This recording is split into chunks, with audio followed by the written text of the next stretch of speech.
Hai, apa kabar semuanya? Kali ini saya akan mereview film yang berjudul Private.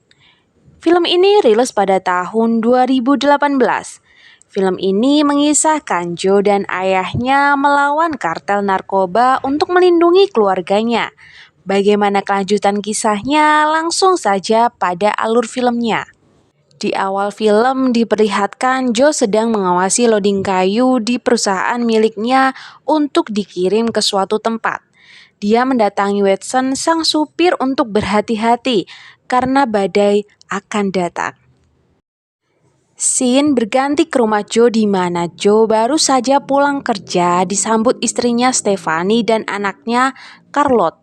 Joe juga tinggal bersama ayahnya. Ayah Joe ini memiliki masalah trauma dengan otaknya karena kecelakaan yang dialaminya membuat ayah Joe kehilangan istrinya.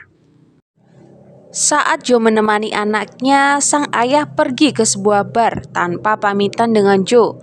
Hingga pemilik bar menelpon Joe untuk memberitahunya bahwa ayahnya berada di bar. Ayahnya mengajak seorang wanita yang dia anggap istrinya yang sudah meninggal untuk pulang. Suami si wanita yang marah lalu memukuli ayahnya Joe. Beruntung, Joe datang tepat waktu untuk menolong ayahnya. Joe yang marah melihat ayahnya dikeroyoki lalu menghajar mereka semua. Di tempat lain, Watson yang sudah sampai di suatu tempat bertemu dengan Haled untuk menaiki kayu yang sudah disiapkan ke truk Watson. Setelah kayu dinaikkan, Watson dan Haled melanjutkan perjalanannya. Di tengah perjalanan dan terjadi badai salju membuat truk mereka terguling. Watson dan Haled segera membongkar kayu milik Haled.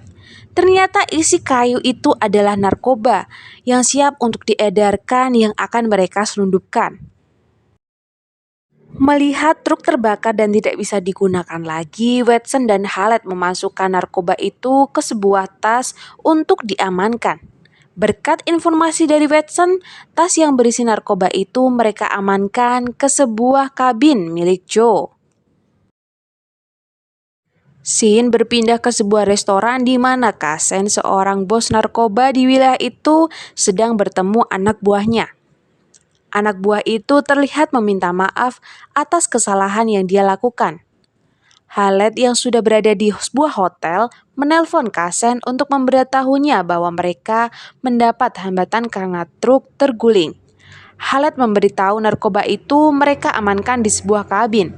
Kasen kemudian memberitahu Haled bahwa besok dia akan datang untuk mengambil narkoba itu. Kasen yang kesal dengan semua itu membuat dia memukuli anak buah yang berada di depannya sampai pingsan. Pagi harinya, Joe mengajak ayahnya pergi ke kabin mereka untuk berburu dengan maksud bertanya perihal kejadian yang menimpa ayahnya.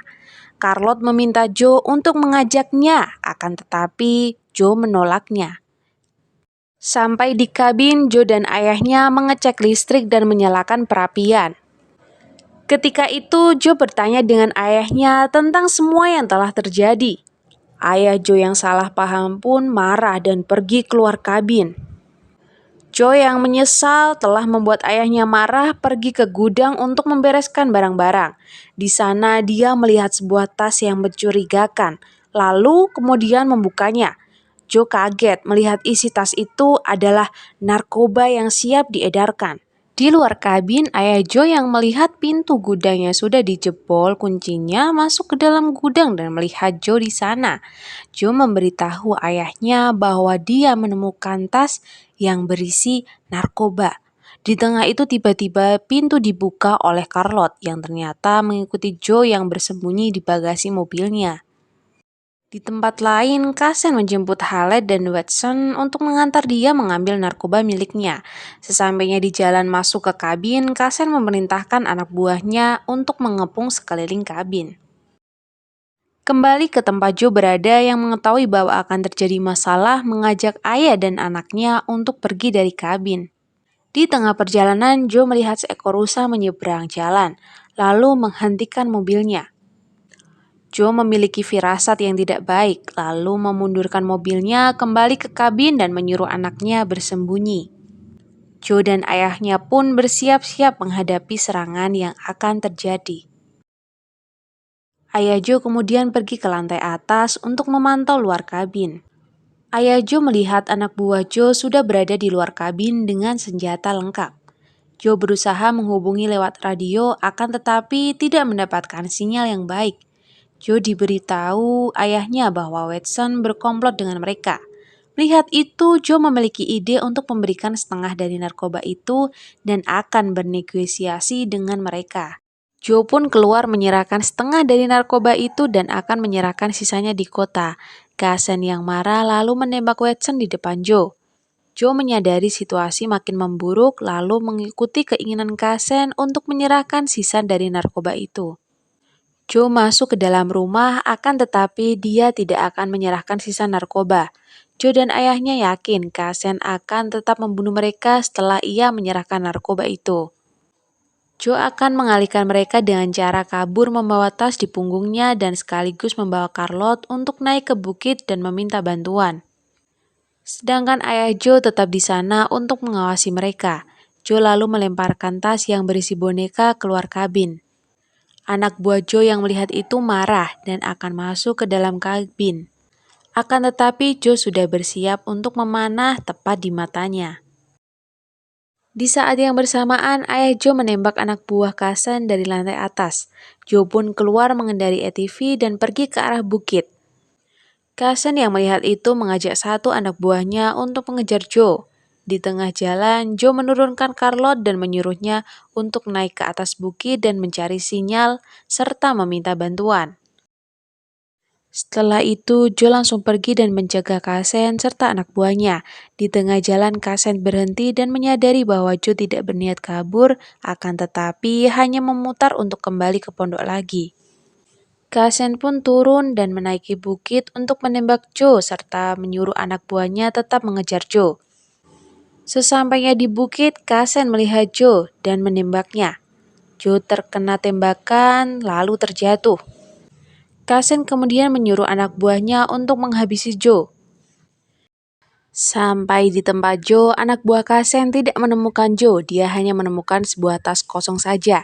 Tiba-tiba Joe memukul anak buah Kasen dari belakang. Dan terjadilah perkelahian antara mereka yang menyebabkan mereka terjatuh dari jurang.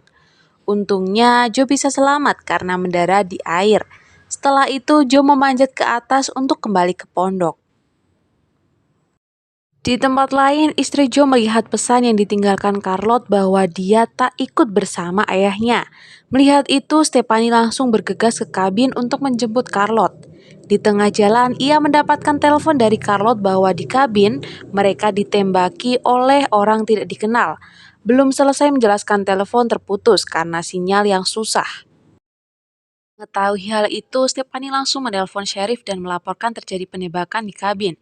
Sheriff yang mendapatkan laporan lalu meminta bantuan markas polisi dan langsung menuju kabin. Balik ke kabin, ayah Joe yang berada dalam kabin mengetahui musuh mendekat. Ayah Joe mengambil besi untuk menusuk Khaled yang masuk rumah sampai mati. Ketika kembali ke lantai, tas posisi ayah Joe diketahui oleh sniper dan dia kembali menembaki yang membuat ayah Joe terluka. Joe yang kembali ke kabin langsung menembaki sniper sampai mati. Kasen dan anak buahnya lalu menembaki kabin dengan membabi buta. Di tempat lain, anak buah Kasen hampir saja bisa menangkap Charlotte. Beruntung, Stephanie datang tepat waktu dan menyelamatkan Charlotte. Charlotte pun berhasil selamat dan menemukan sheriff. Kembali ke pondok dengan alat seadanya, Joe berhasil membunuh kedua anak buah Kasen yang tersisa. Naas, ayah Joe tertangkap Kasen dan Kasen dengan marah menusuk ayah Joe. Sheriff pun yang sudah di sana lalu menembak ke arah Kasen. Kasen masuk ke dalam kabin dan menemukan sisa narkoba, lalu berniat kabur. Melihat sheriff mau mengejar Kasen menembaknya. Joe yang marah karena ayahnya dibunuh Kasen lalu mengejar Kasen ke hutan. Dan terjadilah perkelahian antara Joe dan Kasen yang pada akhirnya dimenangkan oleh Joe. Joe yang sedang kehabisan tenaga setelah bertarung dengan Kasen dihampiri oleh keluarga dan sheriff. Mereka berpelukan dan terharu bahagia. Akhirnya Joe bisa menyelamatkan keluarganya. dan film pun selesai dengan ending bahagia.